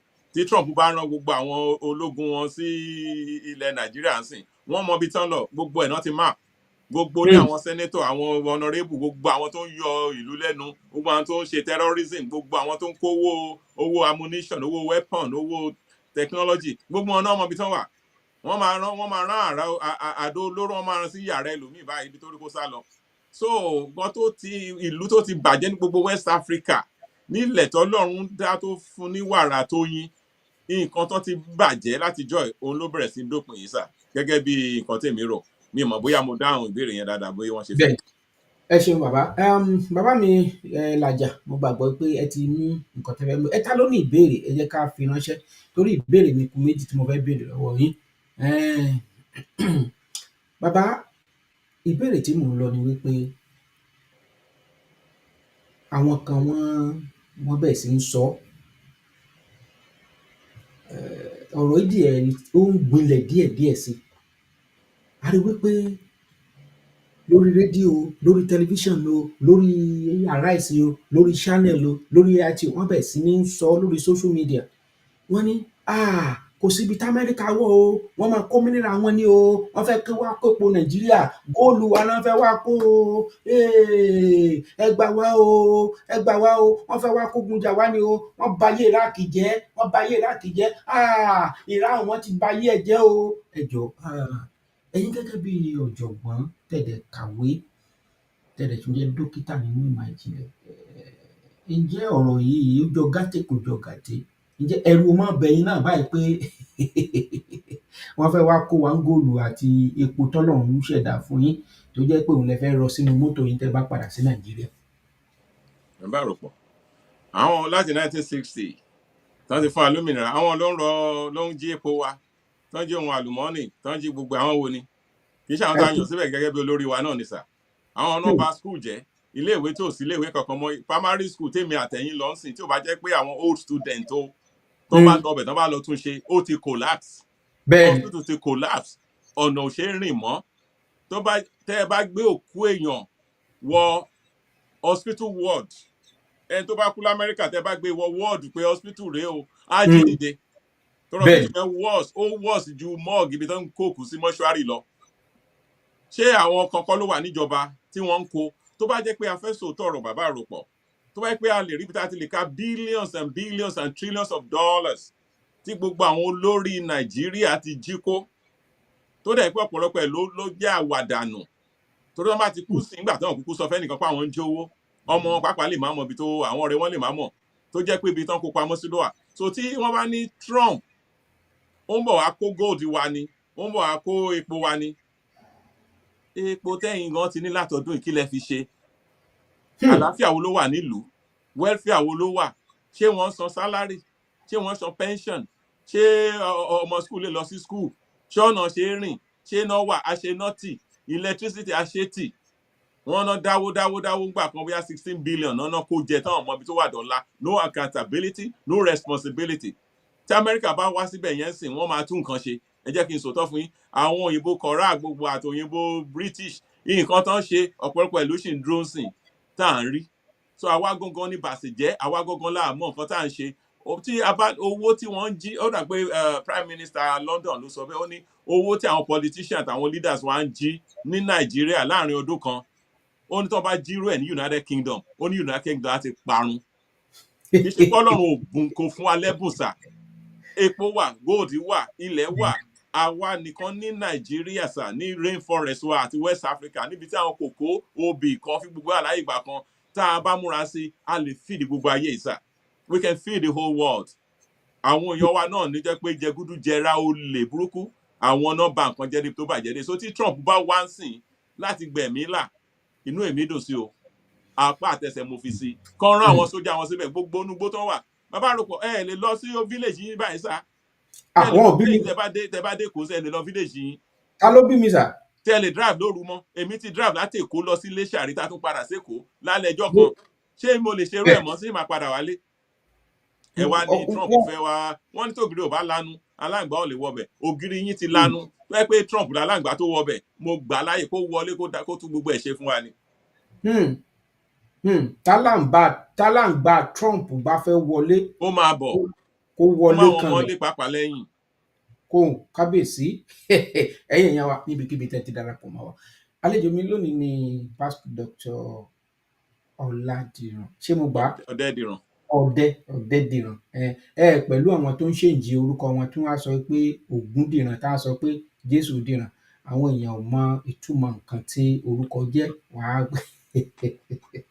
kò yé wọn púpọ̀ tààràtà ẹ ṣeun bàbá wa ìbéèrè kan tó kù tí mo fẹ́ béèrè lọ́wọ́ yín kó tó di wípé mo gbà yín láàyè kẹ́ mọ́ lọ nítorí pé ẹ parí chọ́ọ̀chì ni ní ẹnu ọjọ́ mẹ́ta yìí fọ́nrán yẹn ni gan ni mò ń gbìyànjú bóyá màá tiẹ̀ tún padà rí fọ́nrán yẹn torí fọ́nrán yẹn bí mi nú mo kàn delete ẹ̀ dànù ni but mo wá wò pé ó dẹ̀ yẹ kí mo dẹ̀ mọ nílò ẹ̀ báyìí ṣùgbọ́n nígbà tí mi ò dẹ̀ ti rí báyìí kò sí nǹkan tí mo lè ṣe sí i fọ́nrán yẹn ni wípé lẹ́nu ọjọ́ mẹ́ta yìí àwọn mọ́tò bọ̀gìnì bọ́ọ̀sì mọ́tò ńláńlá kẹ̀rẹ̀rì gbọ́ rẹ̀gẹ́rẹ́gẹ́ mo máa ń pẹ́ tí máa rí wọ́n wá ya ẹ̀gbọ́n mi sára ojú tó yọ bọ́ tí ò pọ̀ wọ́n wá yà sára ṣe gbogbo ẹ̀ pariwo nínú làásìgbò yìí náà idp camp ló lọ rẹ̀rẹ̀rẹ̀ yìí ṣé nǹkan tó kàn lélẹ́yìí ni àbí èmi ò ní kẹ́ni tó máa ṣe campaign ó máa ṣe campaign lọ ṣùgbọ́n kẹ́ ẹ tó dá sí mo fẹ́ kẹ́ ẹ listen sí ẹni tí Tinubu tán jọ ja ìjà nàdẹ́kù. I put you in a rather difficult situation. Perhaps not sure. What you, at this age, what you probably will imagine you'll be in. But it's going to be a very few minutes of feeling like that. Let's assume that you are President Olisa Agbakuba, President of Nigeria. Just for a moment, imagine it. And for all you have analyzed, President Olisa Agbakuba, what would you do to Nigeria today if you were the president? The first thing I'll do is to dismantle the Constitution. That's the first thing I'll do. I'll dismantle the Constitution. I'll call in the elders, social elders, religious elders, traditional elders, political elders, and say, I'm in trouble. Things are not working. What can we do? I'll have a frank conversation and say, I'd like to make Nigeria a place where everybody feels equal. And the only way I can do it is to take government to the There are things I can't do that I see in the Constitution. I don't want to do them. So I would like to have it. Mo sì rò pé ń gbọ́ ni o. Ó mà dùn mí o.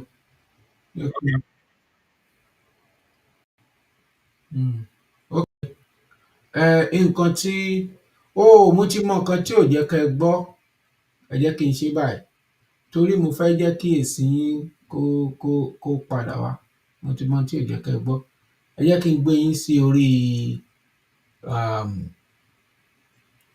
orí studio yẹn. Rather difficult situation. Perhaps not what you what you probably will imagine you'll be in, but it's going to be a very few minutes of feeling like that. Let's assume that you are President Olisa Agbakuba, President of Nigeria. Just for a moment, imagine. And for all you have analyzed, President Olisa Agbakuba, what would you do to Nigeria today if you were the president? The first thing I'll do is to dismantle the Constitution. That's the first thing I'll do. I'll dismantle the Constitution. I'll call in the elders, social elders, religious elders, traditional elders, political elders, and say, I'm in trouble. Things are not working. What can we do? I'll have a frank conversation and say, I'd like to make Nigeria a place where everybody feels equal. And the only way I can do it is to take government to the roots. There are things I can't do that I see in the Constitution. I don't want to do them. So I would like to have a situation where I distribute power and pass a new constitution. Mute ara yín nínú studio bẹ́yìn. Èmi rò pé fẹ́ máa gbọ́ lọ́dọ̀ yín bẹ́ẹ̀ mo ṣe mute yín láti bí. Ẹ ṣe lè kánná lọ́dọ̀ yín kẹ́ mute ara yín.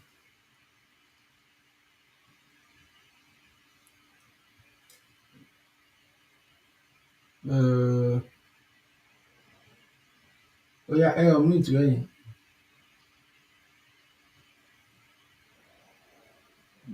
Ó ti ṣiṣẹ́. All right, sir. Olùṣàgbákòbà lélẹ́yìí bàbá. Wọ́n jọ jàjà nàdẹ́kò ni. Ṣéun Ọ̀kínbalóyè ló gbé wá sórí channel ṣefe. Ó wá bèrè lọ́wọ́ ẹ̀ pé wàhálà wọn gan ò tí ì pọ̀ tó Trump gan ò tí ì sọ̀rọ̀. Ó ní pẹ̀lú gbogbo làásìgbò tó wà nílẹ̀ yìí. Ó lóun fẹ́ fi sí kó ṣe ìjọba Nàìjíríà lórí national television ní ìṣẹ́jú kan. Wípé kí ló máa ṣe lọ́wọ́lọ́wọ́. Ó wá ní nǹkan tó wọ́n á ṣe ni wípé the first thing ni pé wọ́n á dismantle decree constitution tó pè ní decree. Ó ní nǹkan àkọ́kọ́ tó àkọ́ṣe nìyí. Ó ní wọ́n á pe gbogbo àwọn àgbààgbà, ìwọ ni oníṣẹ̀ṣe o, ìwọ ni àáfàá o, ìwọ ni pásítọ̀ o, wọ́n á máa sọ pé ewu ńlá trouble wà fún òun ò mọ bóun ṣe fẹ́ darí ìlú yìí. Wípé èkejì ni wípé bí a ṣe máa devolution of power tí àwọn ẹlẹ́kùnjẹkùn á máa develop ara wọn. Mo wá wò wípé ó dàbí ẹni pé àwọn bàbá ńlá tó wà nídìí dídá orílẹ̀-èdè Nàìjíríà wọ́n ti ṣe bẹ́ẹ̀ rí. Òkú ń lọ lápá ọ̀dọ̀ tiwa ń bí. Òun náà lẹ sọ̀rọ̀ education yìí. Àwọn tán lo free education tán ṣe gbogbo ẹ̀ àwọn náà ló ń ba ayé jẹ́ tán ń bọ̀ òun ṣe jẹ́ yìí. Gbogbo nǹkan yẹn ó ń lọ. Nílẹ̀ Ìgbò wọ́n ṣe tiwọn lọ rọ́bà gbogbo ẹ̀ nǹkan dáa. Kò dẹ̀ tí ì sépo ńgbà yẹn. Ní òkè ọya lọ́hùn in fact tí wọ́n gan ó galága ju ẹ̀pà àti bẹ́ẹ̀ bẹ́ẹ̀ lọ. Òun ló wá bè lọ́wọ́ ẹ̀ ni Àgbákòbá sọ pé nǹkan tó wá ṣe nìyẹn o. Ṣéun Ọ̀kínbalóyè wá débì kan ní ǹjẹ́ ṣebí ọ̀rẹ́ ẹ̀ ṣe bẹ́ẹ̀ jọ jàjà nàdẹ́kò ni ó bá sọ ni ó lóun dẹ̀ bá sọ o ó lóun bá sọ. Ìdí tó jẹ́ kí n mú ọ̀rọ̀ ìwáyé ni wípé tí brọ́dà yín ìsídà kó jẹ́ pé ẹ jù àbí kó jù yín sà ìkànnù méjì yẹn ni ṣùgbọ́n ẹ̀gbọ́n tèmi ni ó jù mí dáadáa. Tí brọ́dà yín bá wà wájú yín báyìí bàbá ìyẹn Bọ́lá Ahmed ọmọ Tinubu tójú ẹ̀ yọbọ tí ò tí ì fọ́ yìí kí lẹ sọ fún àmọ̀ràn wo lẹ gbà. Ṣé rí ẹ mọ̀ pé nǹkan táwa ń sọ tẹ́lẹ̀ ni pé orílẹ̀-èdè Nàìjíríà ọ̀pọ̀lọpọ̀ orílẹ̀-èdè ló wà ń bẹ̀ tó jẹ́ pé àwọn tán so wá pọ̀ torí convenience ara wọn àti pójú wa dúdú àmọ́ nǹkan tá à ń ṣe. Èmi náà máa ń sọ pé Ọlọ́run tó dá Nàìjíríà gan ó ti pín wa sí mẹ́ta ilẹ̀ ti north west àti east. Ṣé rí ogun tí à ń jà lọ́wọ́lọ́wọ́ sí àwọn kan ní a ò jagun tí àwọn tán ti pa bóyá àwọn tán gbé pa lọ́nà bóyá àwọn tán lọ ṣá ládàámọ́nú oko àbí nǹkan kan tán bá béèrè lọ́wọ́ pé kí ló pa wọn wá lógun ló pa wọn. Àwa tá a wà láyé nìkan la fẹ́ sojú abẹ́ẹ̀kọ́ tá a mọ nǹkan tó ń ṣe wá sà.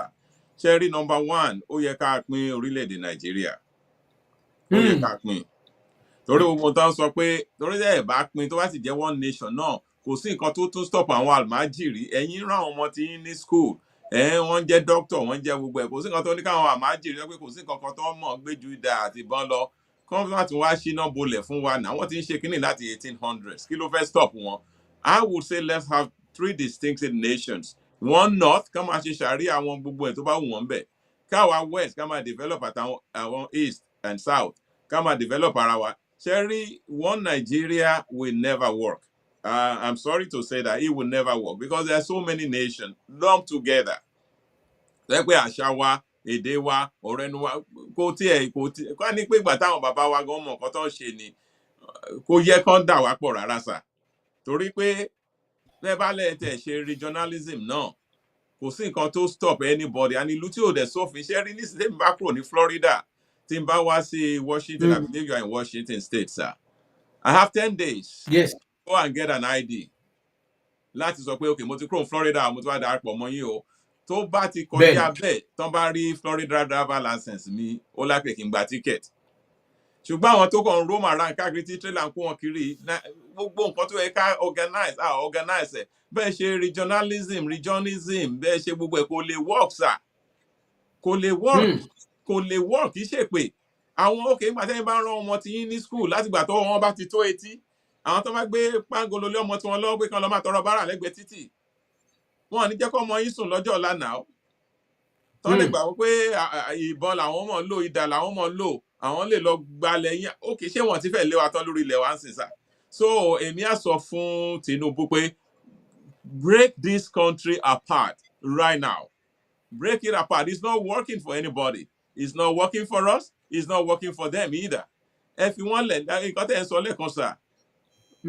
groundnut pyramid ẹ̀ náà ṣe ní gbogbo north àti cow hides and skin gbogbo nǹkan tá a kà ní geography nìyẹn gbogbo ẹ ti parun sìn so kó ní ká kó di country ẹ̀ mú ẹ tó bá fẹ́ wá sí ilẹ̀ Yorùbá kó gba fisa kó máa bọ̀ táwọn immigration wa bá aláwọ̀ ẹ̀kan jẹ́ kó wọlé táwọn bá jẹ́ kó wọlé kó dúró lọ́hùn àti east àti everything náà ìgbà ẹ̀ làlàáfíà lè jọba ní nǹkan tá à ń pè lórílẹ̀‐èdè Nàìjíríà a sì lè bára wa ṣe náà ṣebí àwọn èèyàn ṣe World Cup wọ́n ṣe World Athletic wọ́n ṣe World Festival àwọn èèyàn láti south lè lọ sí north kán lọ tán bá gbà wọn láàyè kán lọ show off nǹkan tá à ń ṣe ní south àwọn north náà lè wá dábìrà bí ṣùgbọ́n having a one country sir tẹ́ bá wo sàkún kò lè work sir kì í ṣe pé kò sí politician tó lè ṣe tó lè work torí ẹ bá ṣe ní ẹ fẹ́ ṣe tó máa work bẹ́ẹ̀ làwọn tó ń rò pé àwọn máa gbá lẹ́yìn àwọn máa pa yín dànù bẹ́ẹ̀ náà wọ́n máa ṣe meeting wọn lábẹ́nú yín tán ti ń ṣe látọ̀dún yìí olóhàn sí tàǹsìn tá à rí yẹn sir. So I will not put my hands in a continuous,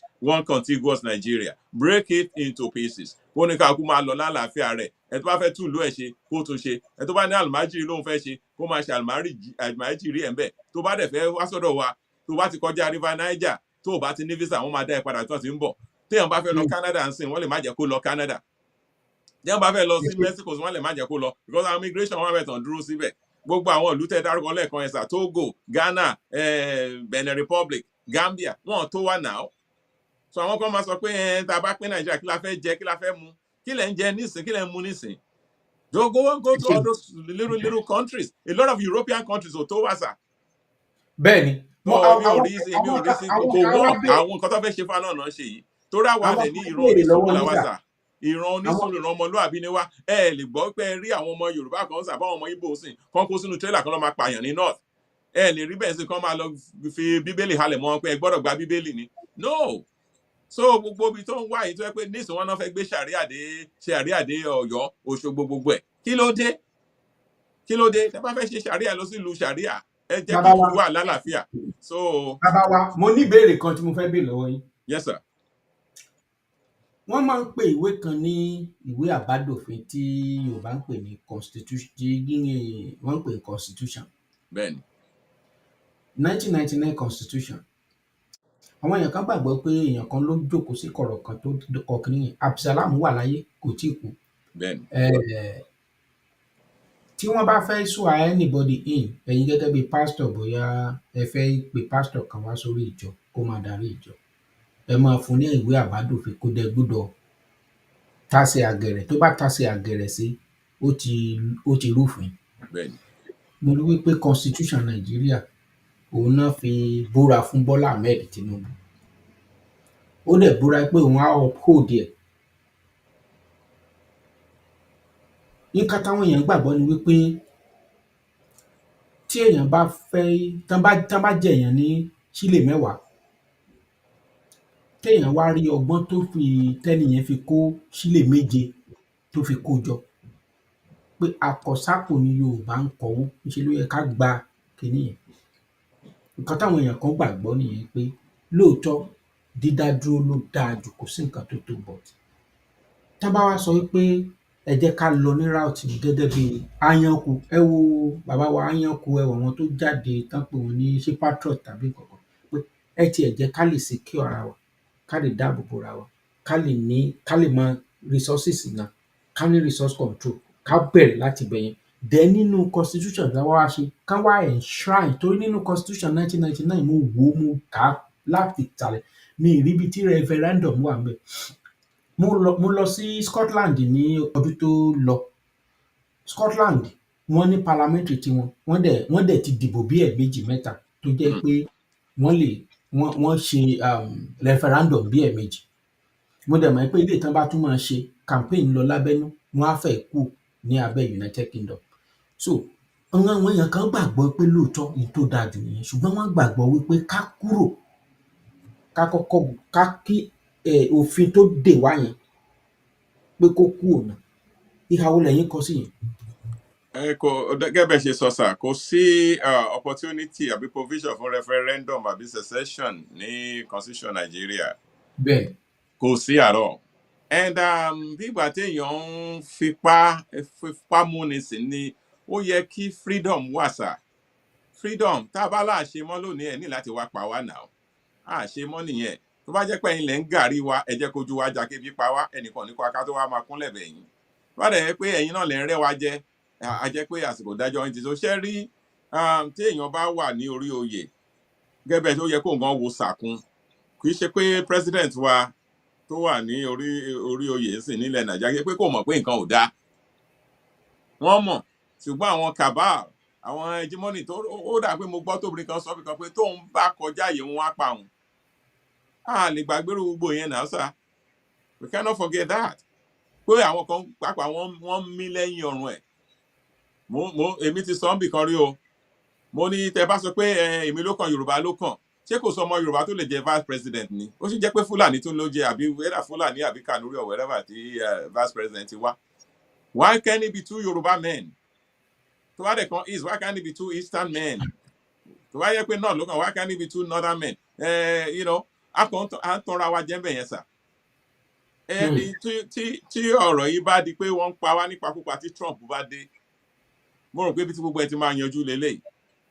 Torí pé tá a bá ní kan tiẹ̀ káwọn àwọn ológun gbàjọba ń sìn, ibi ìkankan náà ni àwọn North náà náà pọ̀ ń bẹ, àwọn náà máa tún ṣòfin yẹn, oko ẹrú tá a máa wà tó máa ju kinní lọ. So nǹkan tẹ́mi rò pé Tinubu bá ṣe ni pé kó call for a new constitution. Kán jọ wá jókòó, torí gbogbo náà la mọ̀ wípé ẹnìkan náà ló kọ gbogbo ẹ̀ tán kọ̀ọ̀kan. Ara corruption tá à ń sọ náà nìyẹn sà. Ẹnìkan kan jókòó akọ̀ọ̀kan kan rọba stamp pẹ̀lú orúkọ gbogbo wa, ó ti dàbá wọ́n. Nígbà tí pé nǹkan táwọn pápá àwọn ọmọ Yorùbá wa tó wà ní politics, ó lè tán fẹ́ jà, ìjẹkújẹ tán fẹ́ jẹ, kò tẹ̀ jẹ́ kán tiẹ̀ ráyè nǹkan kan sà. Ẹ má jẹ́ ká fọ̀rọ̀ sábẹ́ àwọn sọ sà. Nǹkan tí mo fẹ́ sọ nìyẹn pé ṣèbí ojú wọn ká ló ń ṣe gbogbo ẹ̀ ni. Yes, kí náà fi ń benefit ọmọ Yorùbá nígbà tó ti wà ní government house, governor's house. A gbọ́ pé Gumi sọ wá ṣe meeting pẹ̀lú àwọn kan. Ṣérú Gumi yẹn kó dé ilẹ̀ Yorùbá kan máa arrest ẹ̀, kan máa múlẹ̀. Ó bà mí lẹ́rù. Pé gbogbo àwọn èèyàn tó ń pa wọ́n lójú, tí kò yẹ kán arrest Gumi. Pé káà ní ṣe, Ọlọ́run mọ irú ìpàdé tó wá ṣe ń sìn. Ọlọ́run mọ bóyá ilẹ̀ náà tà fún wọn ni, bóyá nǹkan kan náà yíìdì fún wọn. Kí ni Gumi wá ṣe ń bí pẹ̀lú gbogbo èèyàn tó ti pa? Sí àwa gan là ń ṣe nǹkan tó wù wá sà. So èmi ò bá sọ pé tán bá fẹ́ tún constitution ṣe, kán fi secessionist síbẹ̀, kán fi àyè fún referendum síbẹ̀. Kí lẹ̀ ń kò? Kí ló ń bà yín lẹ́rù? Tí àlàáfíà bá jọba sà ní gbogbo orílẹ̀-èdè Nàìjíríà, kò sẹ́ni tó máa lọ ohun lọ́bì kan. Ẹ bá fìyà jẹ wá, tẹ̀ ń pa wá, tẹ̀ ń ṣe kiri, oníkàkú wa ló ń fẹ́ lọ, tábà la fẹ́ lọ ẹ̀ wá lẹ̀ fẹ́ pa wá. Níbo náà ti ń sọ yẹn sà? Bàbá wa, ó dàbẹ̀ pé ẹ̀ẹ̀kan tí ẹ wà yìí, ẹ sì tún máa ń fún àyè fún ọmọ Yorùbá. Torí ó ní nǹkan tí mo tún fẹ́ béèrè pé ọ̀rọ̀ ṣẹ̀ríà, ó dà pé yẹn la máa sọ lọ́sẹ̀ tó ń bọ̀ tí ẹ bá ráyè ni o.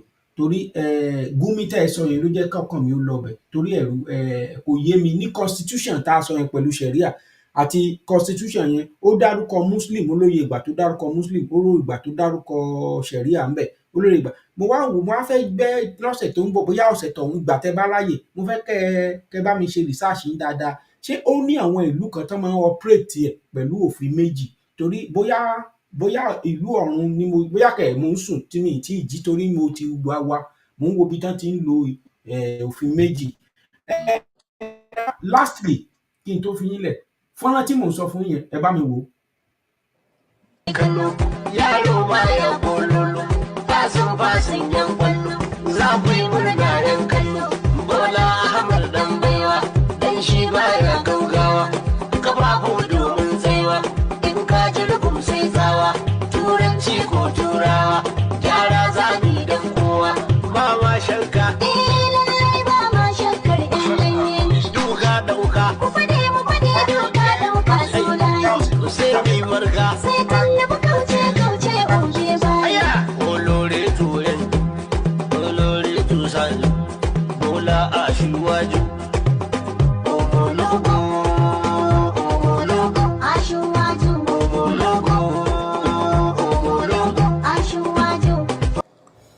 bàbá mi yọ lẹ́kìnrin kò sí dáàtì níbẹ̀ pé ẹ̀gbọ́n mi ọmọ ológo ni lóòótọ́ ẹni tó gbìyànjú tá sọ pé drug ni ẹni tó gbìyànjú tá sọ pé òun ló ṣe eléyìí ẹni tó gbìyànjú tá sọ pé kì í ṣe ọmọ Lagos ọmọ Ọ̀ṣun ni ẹni tó gbìyànjú tá sọ pé kò ní bàbá ẹni tó sọ pé kò ní ìyá nígbà kan gan wọ́n tẹ̀ sọ pé ìyá ẹ̀ kíní ló wá ṣe lọ́dọ̀ ìyá Mọ́gàjí kò sí nǹkan tá à ń sọ nípa ẹ̀ kò jẹ́ àmọ́jọ́ orí ẹ̀ àmọ́ ibi tó ti wá àtẹ̀mọ́ kò sí dáàtì níbẹ̀ pé ọmọ ológo ni gẹ́gẹ́ bí ẹ̀yin ìránṣẹ́ Ọlọ́run tí Bọ́lá Ahmed Tinubu bá wà níwájú yín lọ́wọ́ báyìí mo fẹ́ kẹ́ bá mi fún ní ọ̀rọ̀ ìyànjú kékeré kẹ́ tó máa lọ ẹ ṣé. ṣe rí ẹnikẹ́ni gẹ́gẹ́ bí Bíbélì ṣe kọ́ wa sà ẹnikẹ́ni tó bá wà lórí oyè Ọlọ́run ló fi síbẹ̀ ìdá fún dàgbàsókè àwọn èèyàn ni o tàbí kí ìyà jẹ wọ́n fún gbogbo ìwà burúkú tó ti hù it's as simple as that. ṣe rí President Bola Ahmed Tinubu ó ti wà ní government tipẹ́ senator governor and everything bọ́lá ń ṣe wá gbé dé ipò olórí orílẹ̀-èdè yìí o àwọn àtúnṣe ló yẹ kó bọ́ síbẹ̀ kó máa ṣe right away sir ṣùgbọ́n èmi rí i pé it is business as usual nǹkan tún bàjẹ́ sí jùgbà tí àwọn míì ń sìn wọ́n náà tún gbàdúrà pé kí Buhari padà pé torí ayé àwọn dá láyé Buhari ju ayé yeah people say that àwọn èèyàn tún ní ayé àwọn dá láyé Jonathan ju ayé Buhari lọ àwọn èèyàn tún sọ pé ayé àwọn tún dá láyé Buhari sìn ju ayé President Bola Ahmed Tinubu and we see these people later in poverty in penury a rí pé à ń jẹun ní tòótọ́ so ṣé owó ni Tinubu ò ní ni àbípò àbí kankan débi pé ó yẹ ká ti rí ìyàtọ̀ pé ọmọ wa nídìí bẹ̀bẹ̀rẹ̀ tá a pariwo olówó lórí oyè ń sìn bẹ́ẹ̀ mi ò rí yàtọ̀ kankan náà ṣé wọ́n ti débẹ̀ ńgbà tán lọ pa àwọn èèyàn ní Ọ̀wọ̀ ní sà I don't know as is àdá pé Tinubu tó wà mẹ́gbà tán lọ pa àwọn èèyàn ní church kan ní Ọ̀wọ̀ ṣé ó yẹ kán tó máa pa àwọn èèyàn kan ní Kwara ń sìn sà àbí ọ̀rọ̀ mi ò yẹ ń kí ní ìyàtọ̀ nǹkan tó ní ká wọn wá bẹ̀ ni pé kí náà fẹ́ jẹ kí làwọn ọmọ wọn fẹ́ jẹ kí làwọn tó wà bẹ̀ kán máa ṣe oríṣiríṣi business deal so ó yẹ kí President Tinubu kó sọ pé lásìkò tóun ní orílẹ̀-èdè máa dáa ẹ̀kọ́ ọ̀fẹ́ ìwòsàn ọ̀fẹ́ ọ̀nà máa dáa a ní owó tó tó láti tún Nàìjíríà ṣe sà láàrin ọdún kan sí méjì tán bá yé jalè tán bá yé máa pàpà sẹ́nu àpásápò tán bá yé máa àwàdànù ọrọ̀ ajé orílẹ̀-èdè yìí tán yé máa kó sápò wọn tẹ́ bá mọye billions táwọn èèyàn ti máa dollars tán máa ti ní lẹ́yìn ìgbà tí wọ́n dórí oyè ń ṣe ẹ̀rọ àbáyín sà àti tán jẹ́ kan kó lọ níwájú lẹ́yìn tó bá bẹ̀rẹ̀ real accountability ń sìn àti real development Nàìjíríà ó máa da ṣùgbọ́n wọn lè ṣe é torí ẹ̀mí olè ẹ̀mí jẹgúdú jẹrá ẹ̀mí burúkú tó ti wà ńlẹ̀ láti 1960 tó ò bá jẹ́ pé nǹkan kan ṣẹlẹ̀ tó fòpin sí gbogbo yẹn sà kò sí politician tó lè ṣé kí lórúkọ ẹ̀mẹ́fì olè ṣé kò ní mọ́tò ju tẹ́ fi hàn mí lọ ń sìn sà àbí tóun náà ló fẹ́ di president ṣé kó mọ́tò tóun náà rà tó fẹ́ fi jẹ ṣé ó nífẹ̀ẹ́ ọmọ orílẹ̀-èdè lọ́kàn kí náà fẹ́ jẹ president lórí nsìn wọ́n ní gàrí tí wọ́n ráìsì tí wọ́n ẹ̀wà tí wọ́n gbogbo ẹ̀ tí wọ́n petrol tí wọ́n gbogbo ẹ̀ tí wọ́n so kí wá ni à ń parọ́ tọra wa jẹ fún tá à ń sọ pé a sì fẹ́ máa continue lórí oyè òrìṣà tó bá lè gbèmí ṣe mí bó bá ṣe bá mi èmi ò ní confidence in Nigerian politician kankan o mi ò ní àfi tó bá jẹ́ pé a bá rí àyípadà rere lókù I have no confidence in any of them pé wọ́n máa débẹ̀ láti ṣe olè tí wọ́n ti ń jà tán ti ń dán hand over power léra wọn lọ́wọ́ òun náà máa jà lọ táyé máa fi parẹ́ àfi tí nǹkan kan bá ṣẹlẹ̀ tó bá fòpin sí gbogbo ìwà àbàjẹ́ ìwà olè yẹn so gbogbo nǹkan tó ń ṣe kò sí ní tó impress mi bẹ̀ kí ni president Tinubu ti ṣe látìgbà tó ti débẹ̀ tí common man lè sọ pé yes mo rí yàtọ̀ common man ló mátà sà mo rí yàtọ̀ àwọn pensioner kan sà ẹ má bínú wọn náà máa jára wọn sí hóhò pé wọn san pension fáwọn ṣé tó bá pàṣẹ láti Àbújá pé every pension must be paid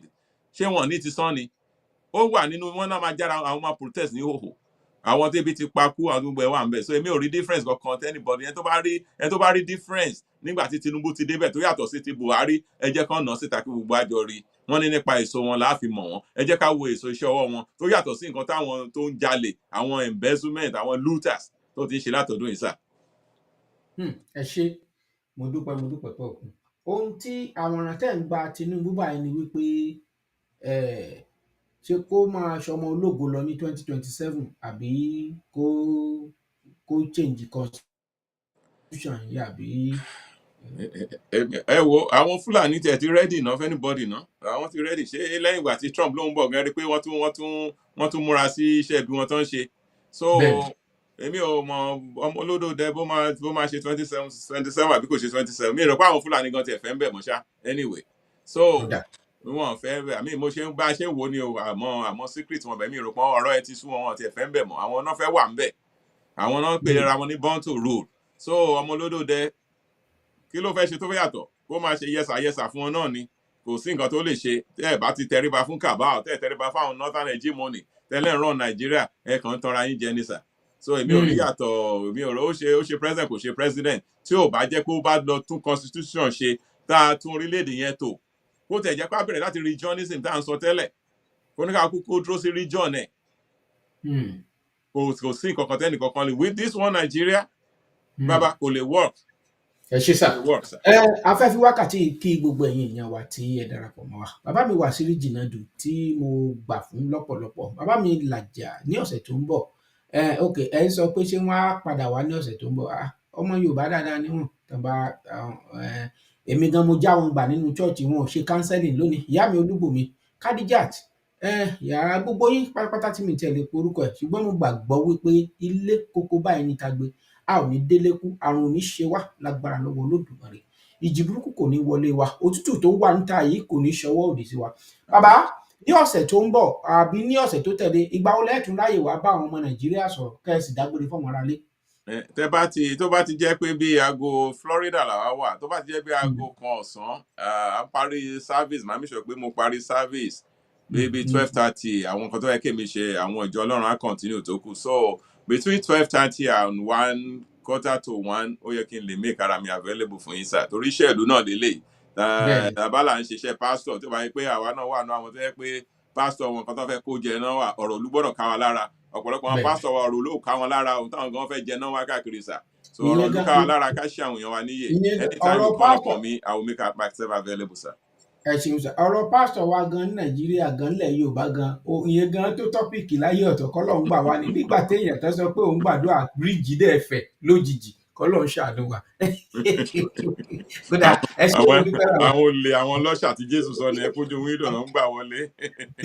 ẹ ṣe mo dúpẹ́ tí o bá ti kọ́ fẹ́ jẹ́ ẹlòmíì ò ní jẹ́ Christian ò kọ́nà kó ṣàánú fún wa sà. bẹ́ẹ̀ni ẹ̀yin yẹn wa mo dúpẹ́ pẹ́ òkun ọdúdú yín rèé ọdúdú ọmọ asọ̀dé dẹ̀rọ̀ ó kọ́ tèmi ò yí padà rí pé ní gbogbo ìyá bàbá sọ mí gbogbo ayé pè mí ní bàbá àròpọ̀ máa sọ pé àròpọ̀ rẹ o lágbára lọ́wọ́ Olódùmarè mò ń lọ lónìí mo máa padà wá ẹnikẹ́ni tó bá sọ pé ẹ wà àwa ò ní wá òòjọ́ tẹ́yìn tí o bá forí sàpàtà òòjọ́ náà òun lẹ́wọ́ ara rẹ̀ bàjẹ́ ẹ bá ń subscribe sí channel yìí ẹ dójú tàwọn tó sọ pé a ò ní ga ẹ jọ̀ọ́ gbogbo yín ni mo gbàgbọ́ nú ẹ̀ ìgbàgbọ́ wa kò ní bọ́ sí asán ẹ jẹ́ ká gbọ́ nǹkan táwọn gómìnà wọ̀nyí wí ká tó máa lọ ẹ bá ń sọ fún wọn kí wọn múra sọ̀rọ̀ orílẹ̀-èdè Yorùbá.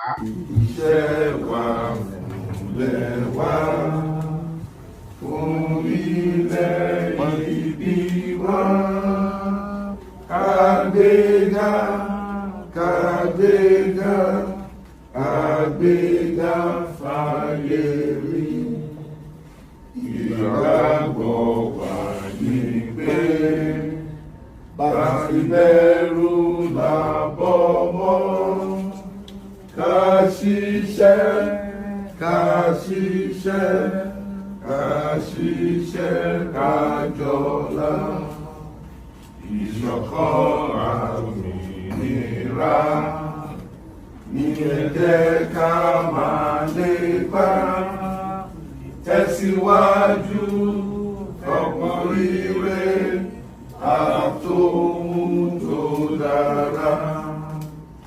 Ọmọ Olúwa dìde bọ́ sí ipò ẹ̀tọ́ rẹ.